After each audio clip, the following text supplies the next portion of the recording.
Il y a 25 ans, la Bosnie et Herzégovine plonge dans la guerre. Les noms des trois nations qui se déchirent vous deviennent familiers: Serbes, Croates, Bosniaques. À cette époque, j'ai 8 ans et je regarde tous les soirs le téléjournal avec mes parents. Mon intérêt pour la Bosnie et Herzégovine apparaît et je me mets alors à apprendre le serbo-croate.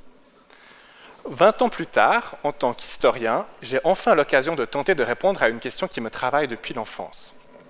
Comment vivaient ces trois peuples avant la guerre de 92-95 ? Bizarrement, la communauté scientifique ne s'est pas encore beaucoup penchée sur cette question. La période communiste, celle de l'ancienne Yougoslavie de Tito, est une vraie boîte noire. Des archives encore trop peu exploitées dorment à Belgrade et Sarajevo.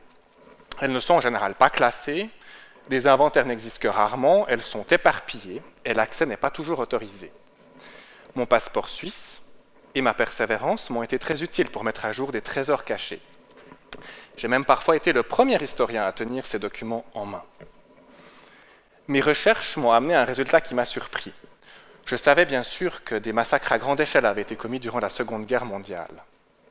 Pourtant, dans les années qui ont suivi, ces trois peuples ont vécu de manière relativement pacifique.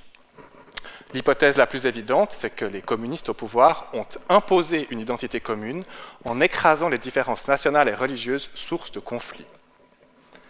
Oui, ce constat est vrai pour le début de la période communiste jusque dans les années 50. Mais ensuite, revirement de situation, le pouvoir met en place des stratégies très subtiles que je n'aurais pas imaginées. Dès les années 60, il se livre à un jeu d'équilibrisme. D'un côté, il continue à réprimer le nationalisme. De l'autre, il valorise la culture de chacune des nations. D'un côté, il contrôle étroitement les institutions religieuses.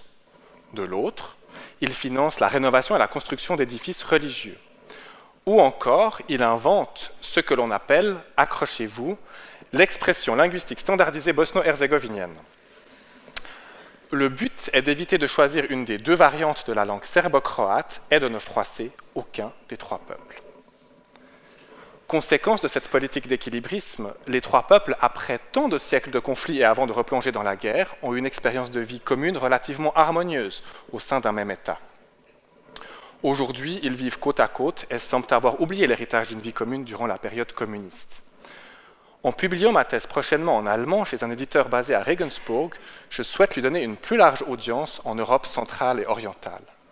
J'espère ainsi contribuer à restaurer la mémoire commune de ces trois nations plus déchirées que jamais.